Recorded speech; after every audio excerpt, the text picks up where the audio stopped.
अरे वाह वाह वाह, क्या चांद सा मुखड़ा है बहू रानी का। सच में कमला बड़ी किस्मत वाली है तू। हाँ हाँ, तो मेरी जैसी सास भी मुफ्त में मिल जाती है क्या?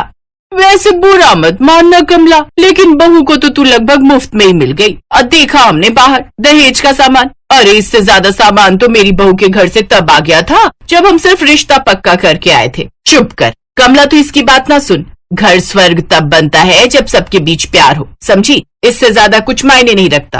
अब कमला ने किसकी बात को दिल से लगाया और किसकी बात को अनसुना कर दिया, ये तो फिलहाल वही जानती थी। लेकिन इस सब से घर की नई नवेली बहू चांदनी जरूर सहम गई थी। असल में चांदनी एक गरीब परिवार से थी जिसे कमला का बेटा आकाश अपनी पसंद से ब्याह कर लाया था। कमला और उसकी बेटी इंदु शुरू से इस रिश्ते के खिलाफ थे और अब चांदनी कुछ भी करके इन दोनों के दिल में अपने लिए जगह बनाना चाहती थी।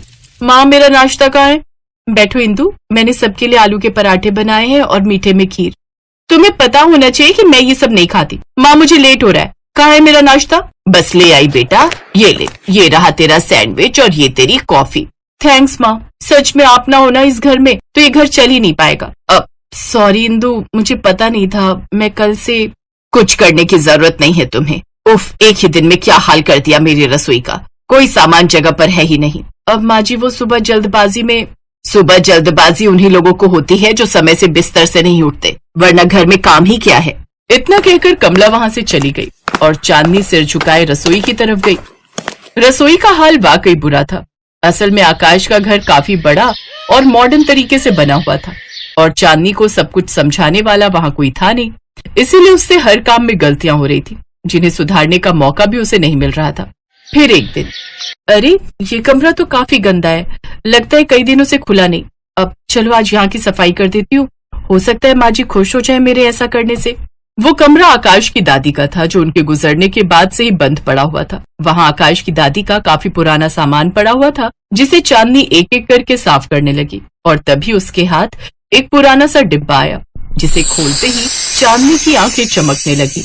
अरे कितनी सुंदर चूड़ियां हैं ये, लगता है दादी की हैं। इन्हें रख लूं क्या? अब नहीं, माँ जी से पूछ लेना चाहिए पहले। अब एक बार पहनकर तो देख ही सकती हूँ।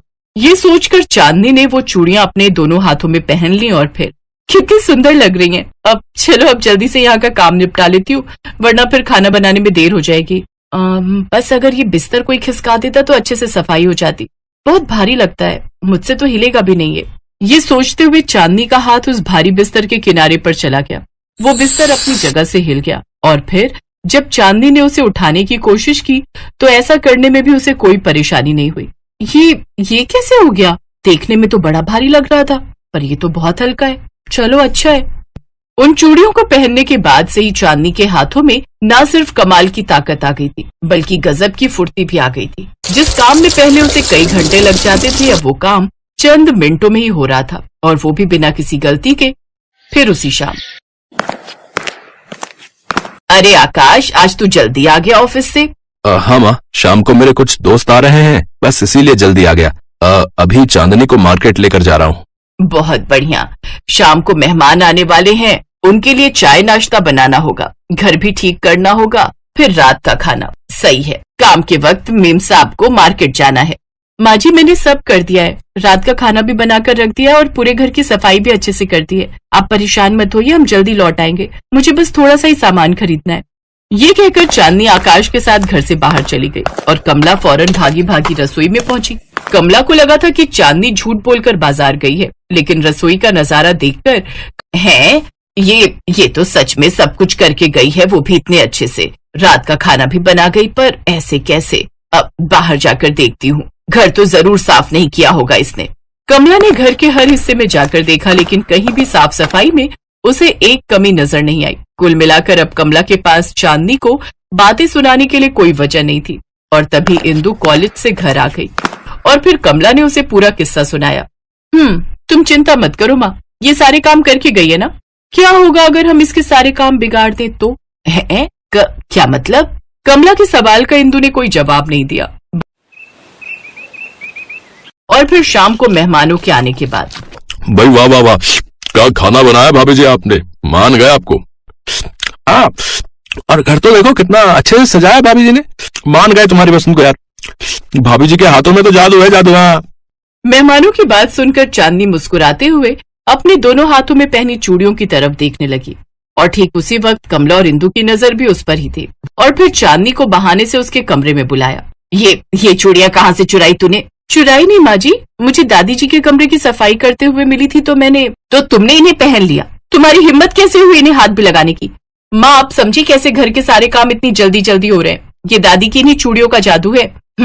अब समझी कि बुढ़िया ने इन चूड़ियों को कभी मुझे क्यों नहीं पहनने दिया। कहती थी कि मैं इन चूड़ियों के लायक नहीं हूँ और ये लायक है, फटीचर खानदान की जाहिल लड़की। ला इधर ला ये चूड़ियां। ये कहकर कमला चांदनी के हाथों से उन चूड़ियों को जबरदस्ती उतारने लगी, लेकिन तभी उसे उन चूड़ियों से एक जोर का झटका लगा और वो दूर जाकर गिरी। फिर इंदु आगे बढ़ी और उसका भी हाल वही हुआ। दोनों लाख कोशिश करके भी चांदनी के हाथों से उन जादुई चूड़ियों को उतार नहीं सकी और फिर हार मानकर कमला ने इंदु से कहा, रहने दे इंदु, लगता है तेरी दादी की तरह ये भी कोई जादूगरनी ही है, इसीलिए तो ये चूड़ियां इसके हाथों में आ गई और हम दोनों इतने सालों तक इन्हें छू भी नहीं सके। चल बेटा, इससे पहले कि शरीर की और हड्डियां टूटे, चलते हैं यहाँ से। कमला और इंदु हार मान चुके थे और चांदनी समझ गई थी कि वो चूड़ियां असल में उसके लिए उसकी दादी सास का आशीर्वाद थी, जिन्हें कोई उससे नहीं छीन सकता था।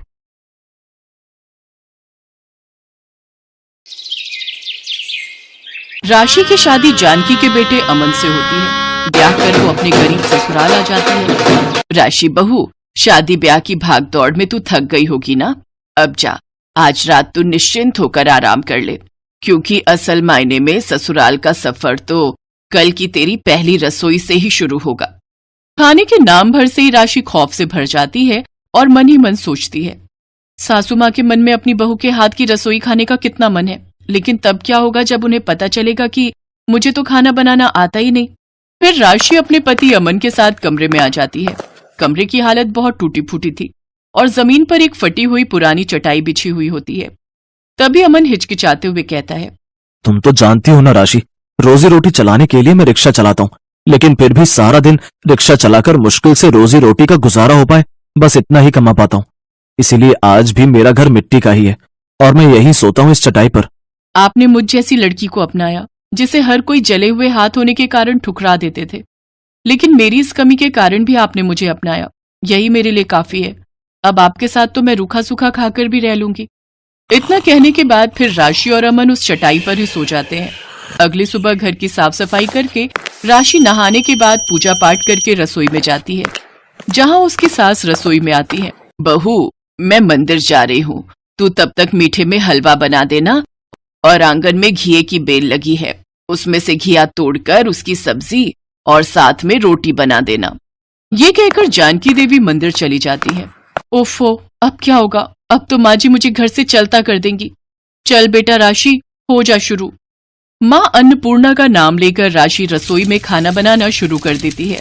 तभी उसके दोनों हाथ बिना रुके खुद पर खुद खाना बनाने लग जाते हैं। हाँ, ये चमत्कार कैसे? मेरे हाथ खुद ब खुद खाना कैसे बना पा रहे हैं, जबकि मुझे तो जरा भी इल्म नहीं कि आखिर क्या सामान कितना डालना है। कुछ देर बाद खाना बनकर तैयार हो जाता है और उसके हाथ खुद ब खुद रुक जाते हैं। फिर जानकी भी मंदिर से लौट आती है। राशि झट से अपनी सास और पति के लिए खाना परोसती है। अरे वाह बहू, तेरे हाथों में तो क्या जादू है, तूने तो आज मन खुश कर दिया। सच में राशि, ऐसा लग रहा है मानो तुम्हारे हाथों में माँ अन्नपूर्णा विराजमान हो। क्या जादू है तुम्हारे हाथों में? अब मैं इनको कैसे बताऊं कि जिन हाथों ने ये खाना बनाया है वो तो मेरे बस में ही नहीं थे। अमन काम पर चला जाता है और इधर राशि अपने कमरे में बैठे बैठे अपने जले हुए हाथों को ही निहारे जा रही थी और यही सोच रही थी कि आखिर वो चमत्कार हुआ कैसे। तभी एक तेज रोशनी प्रकट होती है और राशि की मरी हुई माँ उसके सामने प्रकट होती है। माँ तुम? अच्छा हुआ जो आप मेरे सामने आ गई।